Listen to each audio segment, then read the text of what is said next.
Herkese iyi akşamlar. Video için ancak fırsat bulabildim. Bu hafta bu sürpriz yumurtalarla video çekeceğime dair sizlere söz vermiştim.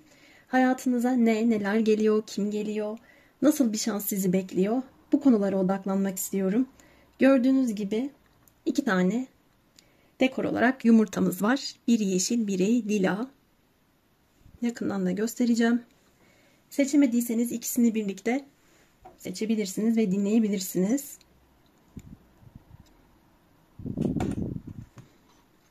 Şu şekilde arkalarından da göstereyim.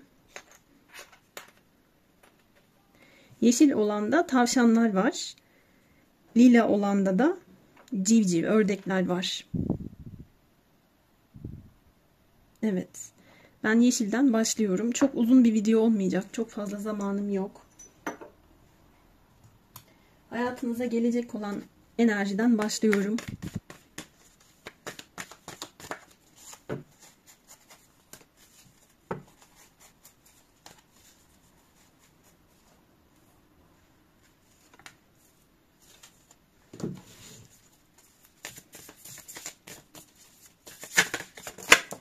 Evet, zaten deste içinde karıştırırken de kıpırdadı. Ve sonunda düşmek istediği şekilde düştü.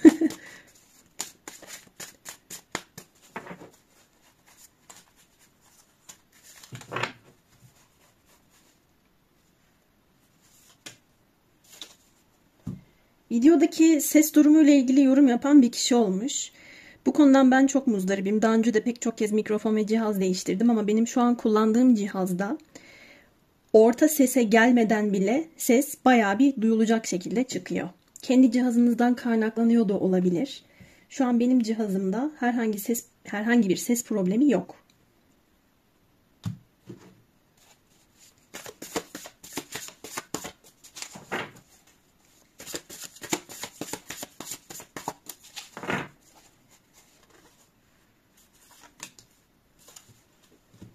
Evet, bir adet de aşk meleklerinden kart alacağım. Uzun zamandır kullanmıyordum bu desteği. Bakalım nasıl bir mesajınız varmış.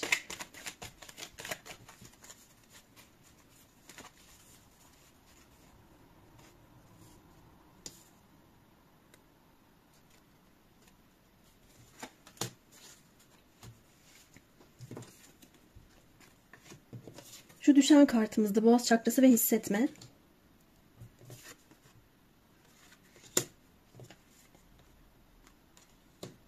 Çok güzel. Evet. Şimdi hayatınıza ne ya da kim geliyor noktasına baktığımda burada direkt olarak bir kişiyi görmedim ama bir kişinin ya da bir durumun sizin üzerinizdeki etkisini görüyorum. İlerleyen dönemlerde bu olumsuz bir etki ise bundan tamamen kurtulma, iyileşme ve şifalanma gibi bir süreç sizi bekliyor. Yaşadığınız acıyı çok fazla özümsediyseniz, içinizde çok hapsettiyseniz onu, hatta bu duygu durumlarının size verdiği zararı da inkar ediyorsanız, biraz bunu bırakmayı öğrenme, bunun size verdiği zararı kabul etme gibi bir süreçten geçtiğiniz çıkmış. Burada bazı şeyleri akışa bırakmanız, kontrollü olmayı bırakmanızla ilgili bir mesaj da var. Hislerinizi ifade etmeniz, hem kendinize itiraf etmeniz hem de bu içinize tuttuğunuz şeyleri söylemeye ihtiyaç duyduğunuz kişiye akıtmanızla ilgili bir süreci de görüyorum.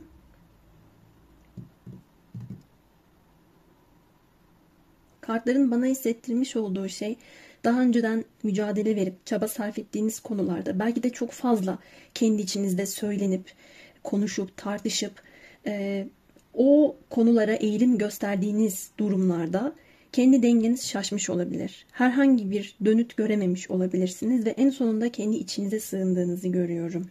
Ama bu içinize sığındığınız dönemde tüm bu acılar, size hüzün veren durumları kucaklayarak bükülmüş vaziyette kalmışsınız. Dolunay temaları dikkatimi çekti. Şurada da bir yeni ay fazı var.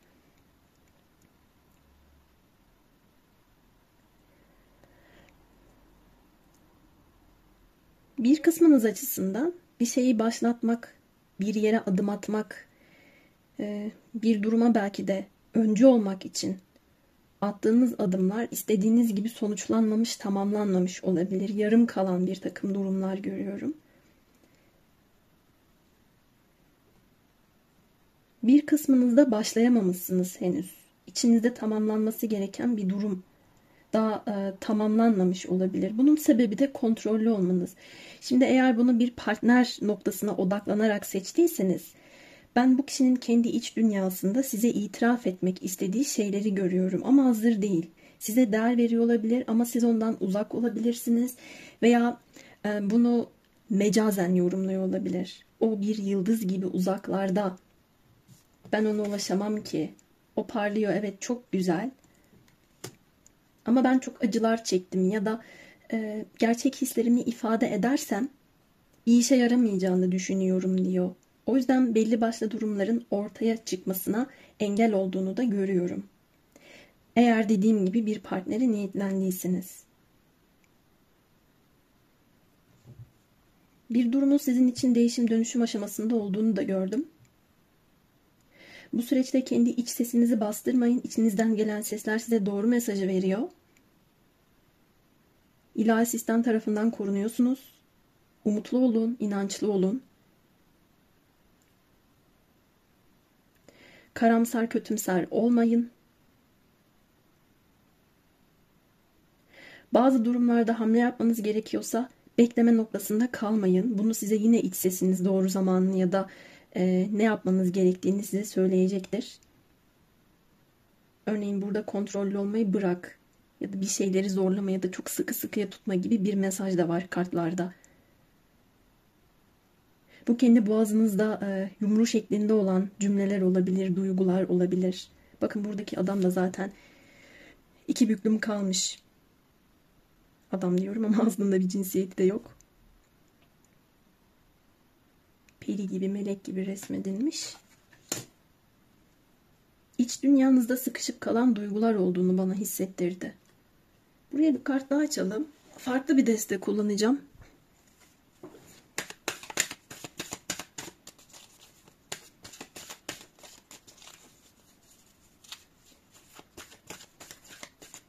Yıldıza ulaşmak isteyen, yıldız ışığını arayan, yıldızı olmadan şifalanamayacağını düşünen bir kişinin acısı da bana enerji olarak geçiyor.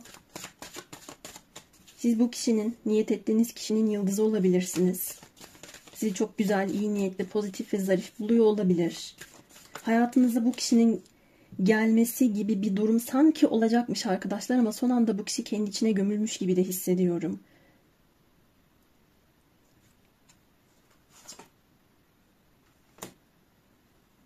Transformation geldi yine, bakın. Bir şey değişim dönüşüm aşamasında, bir durum başkalaşım evresinde. 13 numara içinde bulunduğumuz dönemi bize temsil ediyor zaten. Tarot'ta da akrep ölüm kartı akrep burcunu temsil eder. Yönetici gezegeni Plüton'dur. Bize köklü değişimleri verir. Artık bazı şeylerin dönüşmesi gerektiğini vurgular ki burada da acıyı dönüştürmek diyor.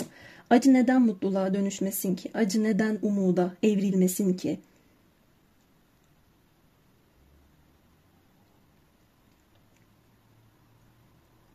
Bir diğer yandan bana geçen hissiyattan biri de şu oldu. Burada kış mevsiminin teması çok vurgulanıyor. Kova burcu, Oğlak burcu. Yine bana geçen bir enerji. İçinde bulunduğumuz kısım her ne kadar daha soğuklar başlamasa da Akrep burcu. Yani önümüzdeki süreçlerde bir takım durumlarda değişim dönüşüm yaşanacağını ve kış mevsiminde hayatınızda şu anda niyet ederek seçtiğiniz bu yeşil yumurta ile ilgili pek çok durumun üstesinden geleceğinizi görüyorum. Geçmez zannettiğiniz durumlar geçebilir. Bu arada boğaz bölgenize de dikkat edin. Enfeksiyonlara karşı dikkat edin veya ifade edemediğiniz şeylerin boğazınızda hastalık yaratmasına engel olmanız gerekiyor. Dikkat edin, bakın. Çünkü derin ruhunuzun dışa vurumu aynı zamanda boğaz, bademcik. Eğer onu dışarı vuramayıp acıyı kendi içinizde de dönüştüremeyip oradaki bir enerjiyi sıkıştırırsanız Kendi içsel dengeniz de bozulabilir. Fiziksel dünyayla uyum içinde de olamayabilirsiniz. Dolayısıyla burada şifa gecikebilir. Bunu fark edip acıyı dönüştürmenizle ilgili bir mesaj geliyor size. Ben bu yumurtaların içine sürpriz bir şey daha sakladım. Kesenin içinden rune taşları koydum. Bakalım bu yeşil yumurtanın içindeki rune taşı hangisiymiş?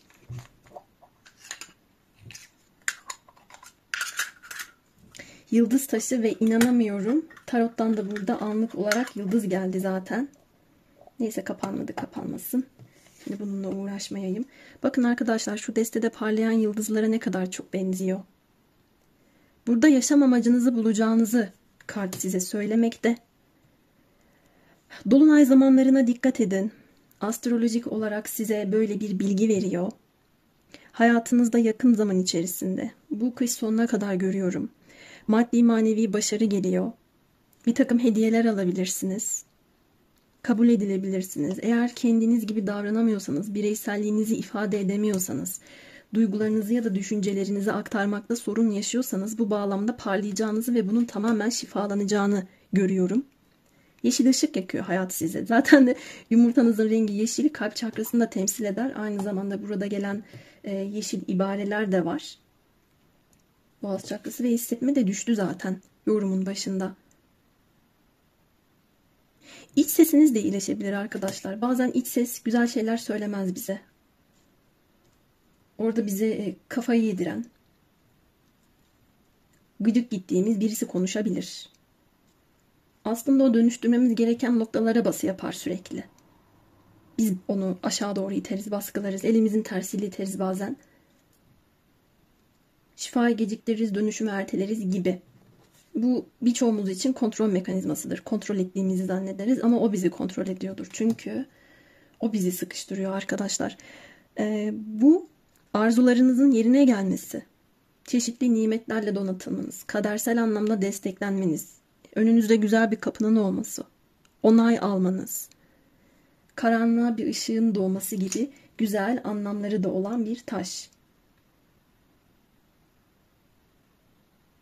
Ve benim size aktarmak istediğim sezinsel bir bilgi açısından da, eğer uzun zamandır iletişim kuramadığınız bir kişi varsa, yüz yüze göremiyor, görüşemiyor da olabilirsiniz. Uzun zamandır etkileşiminiz de olmayabilir. Bu kişinin de sizinle aynı duyguları paylaştığını, sabrettiğini ya da iletişimsiz olduğu için, düşünce duygularını ifade edemediği için üzgün olduğunu söyleyebilirim.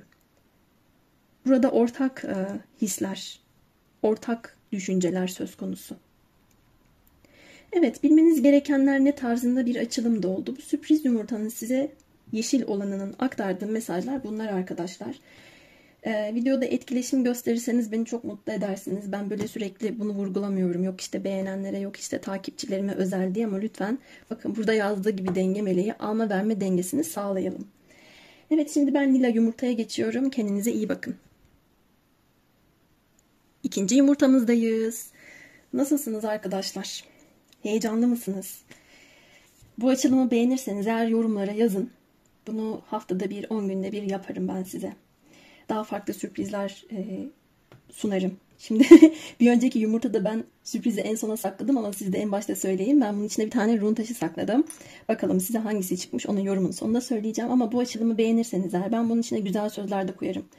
Şiirden parçalar, cümleler de koyarım. Konuşturma cümlelerini kendi elimle yazıp, kartlar buna sığmaz da bir kağıda yazıp sıkıştırırım. Siz bana düşüncelerinizi yazın ya da bu yumurtanın içine neleri koymamı istiyorsanız. Sembolik olarak harfler olabilir, sayılar olabilir. Bunları bana ifade ederseniz ayarlamaya çalışırım. Şimdi bakalım önümüzdeki günlerde, zamanlarda hayatınıza neler geliyor, kim geliyor, neyi bilmeniz gerekiyor. Kartlarınızı açalım.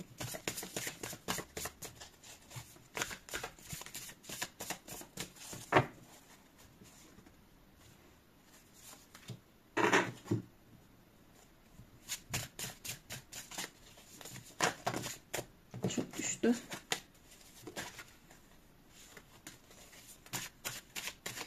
Bugün enerji olarak kartlar çok kıpır kıpır. Yeşilde de ters dönen oldu. Sizinki de öyle.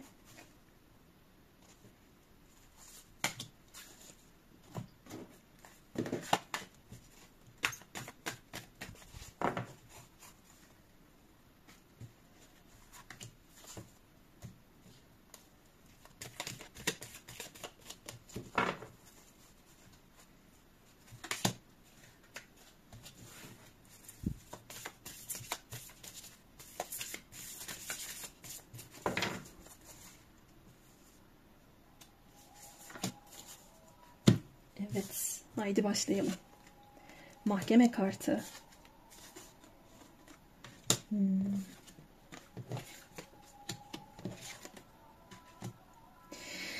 Evet, buraya bir yedek kart açabilirim yorumun sonunda. Öncelikle benim burada gözüme çarpan ilk şeyin kendi elinizle yapmış olduğunuz şeylerin size geri dönmesiyle ilgili bir sabır göstermeniz olduğu. Bir kısmınızın hayatında çok önemli kararlar olabilir. Bu kararları almış olabilirsiniz. Sonuçlarını bekliyor olabilirsiniz. Bir kısmınız da bir karar evresinde olabilir. Kendi kafanızda pek çok şeyi masaya yatırdığınız, muhakeme ettiğinizi görüyorum. Bunlar fiziksel dünyayla da çok bağdaşık konular olabilir. Örneğin gerçekten hukukla ilgili bir süreç yaşayanlarınız olabilir. Bir mahkeme durumu söz konusu olabilir. İster iş olsun, ister evlilik durumu, boşanma durumu olsun hiç fark etmez. Bazı durumlar için doğru zamanı beklediğinizi görüyorum. Ama şu kartta yukarıda ateş, güneş enerjisi gibi bir şeye uzanmaya, onu yakalamaya çalışan bir el var. Bu elin bana hissettirdiği şey evrenin sizi bir şekilde itmesi, size ait olanı tutmanız ya da yakalamanız için sizi desteklemesi. Burada siz kendi iç dünyanızda bununla alakalı da bir güç hissediyor olabilirsiniz. Gerçeğin peşinde olabilirsiniz. Güvende hissetmek istediğiniz bir şeyi tutmaya çalışıyor olabilirsiniz. Benim hissiyatım bunu tutacağınıza yönelik. Bir kazanım elde edecek gibisiniz. Buradaki saatimiz bakayım 10'u 10 geçiyor. 10 bize bir tamamlanmayı verir ki 10-10 olarak da gelmiş. Buradaki kartımızda da bir dolunay var. Zaten tamamlanma sembolü. Hayatınızda bir durum tamamen bitmiş de olabilir arkadaşlar. Bir kendinizi bağımsız hissetmekle ilgili sabır gösterdiyseniz o sürecin sonundasınız. Ya olmuş ya olacak. Size bağımlılık yaratan ya da size iyi gelmeyen durumlardan bir kurtuluş durumunu yaşıyorsunuz gibi gördüm ben. Eğer ki duygusal anlamda kendinizi çok fazla bir kişiye boşanmak üzere olduğunuz işte eski eş ya da ne bileyim işte birine çok adadıysanız, fedakarlığı çok hep sizden çıktıysa, bunu çok fazla yaptıysanız bir yerden sonra istediğiniz durumlar size acı çektirmeye başlamış olabilir. Kalbiniz kırılmış ya da yaralanmış hissedebilirsiniz. Burada olanı olduğu gibi kabullenmek ve bağışlamakla ilgili bir süreçten de geçiyorsunuz. Aileniz için, sevdikleriniz için, kendiniz için elinizden gelenin en iyisini yaptığınızı görüyorum. Ama buna rağmen bazı şeyler olmadıysa bazı bağımlılıklara burada kart işaret ediyor. Belki de bırakmanız gereken şeyler olabilir. Ama ben burada bir kurtuluş görüyorum. Size doğru yolun gösterildiğini ya da çok yüksek bir bilinçle ne yapmanız gerektiğine dair bir uyarı verildiğini görüyorum.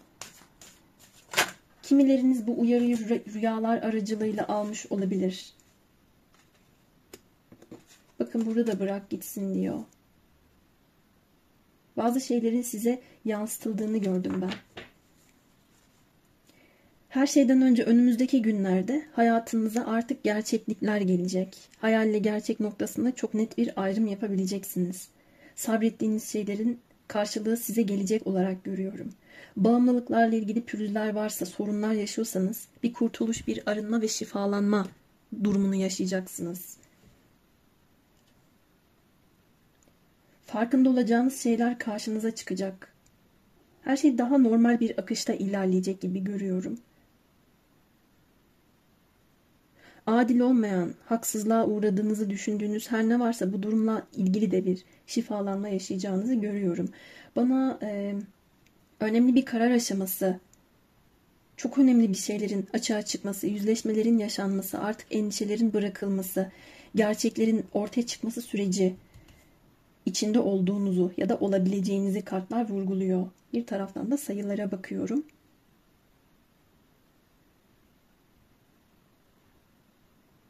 Nedense bana geçen enerjilerden biri de şu oldu. Oh be kurtuldum, artık özgürüm. Şu insandan kurtuldum, bu kişilerden kurtuldum, bu ortamdan kurtuldum, bağımsızlığımı ilan ediyorum gibi. Bir kısmınız açısından sabredilen şey bu olabilir. Bir kısmınız açısından da bağımsızlık durumu, bağımsız davranma, tek başına hareket etme, belki empati yapmama, sevgi almaya vermeye açık olmama, bir şeyleri kabullenmeme durumları olabilir. Fazla bağımsızlık da bir çeşit bağımlılık olabilir arkadaşlar. Davranış modeli açısından. Bu durumda sizin elinizde. Eğer bu fazla bağımsızlık içinde olan arkadaşlarım lila yumurtayı seçtilerse bu durumun size avantajının olduğunu düşünüyor olabilirsiniz ama burada kalp çakrasına bir blokaj yaratmış da olabilir. İşte bu konuyla alakalı ben bir farkındalık yaşayacağınızı görüyorum.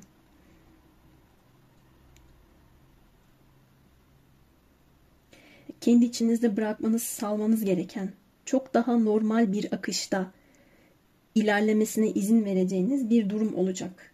Bu aralar aynaya bakmanızı da tavsiye ederim. Aynaya baktığınızda size yansıyan ya da yansıtılan ne? Özellikle de göz kısmınıza, üçüncü göz kısmınıza bakın. Vücudunuza değil. Ne görüyorsunuz? Buraya bir odaklanmanızı istiyorum. Bir yanılsama mı görüyorsunuz? Bir gerçek mi görüyorsunuz? Güvensizlik mi görüyorsunuz? Şefkat mi görüyorsunuz? Katılık mı görüyorsunuz? Bunu en gerçekçi bir biçimde yorumlayacak olan sizsiniz. Sizde de bir değişim dönüşüm gördüm ben. Ama bu dışarıdan gelen bir etkiyle değil, daha çok kendi içinizde başlayan ve kendi elinizle yapacağınız ya da yapmış olduğunuz bir durum.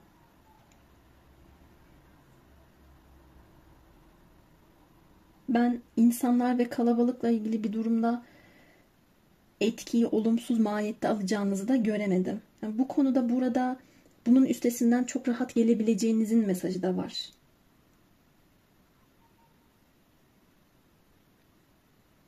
Bir diğer yandan eğer bu zamana kadar size bir olayı çarpıtarak aktaran ya da kendisini olduğu gibi göstermeyen bir kişiyle ya da kişilerle ilgili bir durumla ilgili de bir gerçeklik ortaya dökülebilir.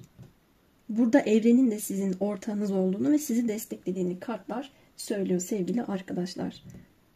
Su burçları burada çok yoğun bir biçimde geldi. Şimdi ben sürpriz yumurtanızın içine bir adet rune taşı seçip saklamıştım.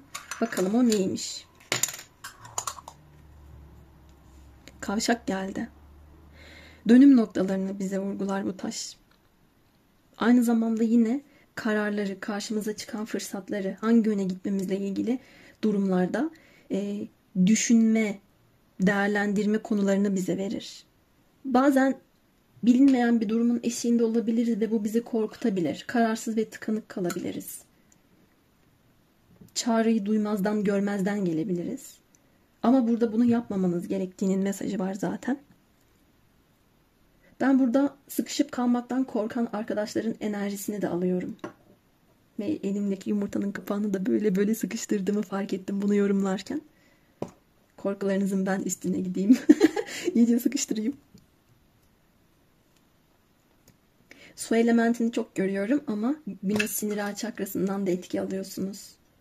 Karar alma mekanizmanız, sorunları önceden görüp çözmeniz, arzularınıza doğru koşmanız, çözüm bulmanız, doğru kararlar almanız, egonuzla üst benliğinizi ayırt edebilmeniz, her şeyi düzgün bir şekilde en gerçekçi bir biçimde analiz edebilmeniz, özgür iradeniz, bu gibi konular çok önemli ve önümüzdeki günlerde kendi elinizle yapacağınız durumlar var. Ben bu zamana kadar zaten çoktan yaptım. Şimdi onların sonuçlarını sabırla bekliyorum diyorsanız da onların sonuçlarını göreceğinizi burada söyleyebilirim size. Sadece önünüzde tam anlamıyla ne olacağını bilmiyorsunuz. Evet, bir karar verilmiş olabilir. Ya da bir kavşağın tam ortasındaymışsınız gibi hissedebilirsiniz. Ama bilinmeyenlerin sizi korkutmaması gerektiğini taşınız söylüyor. Her ne istiyorsanız hayatınızda onun olmasını dilerim arkadaşlar. Ben burada olumsuzluk görmüyorum. Tam tersi olumsuzlukların hayatınızdan çıkacağını görüyorum. Bana açtığım kartların ve sürpriz taşınızın aktardığı bilgiler bu şekilde. Sonraki açılımlarda görüşmek üzere. Açılımınız böyleydi. Yeni yorumlarımda, yeni videolarımda görüşmek üzere sevgili arkadaşlar.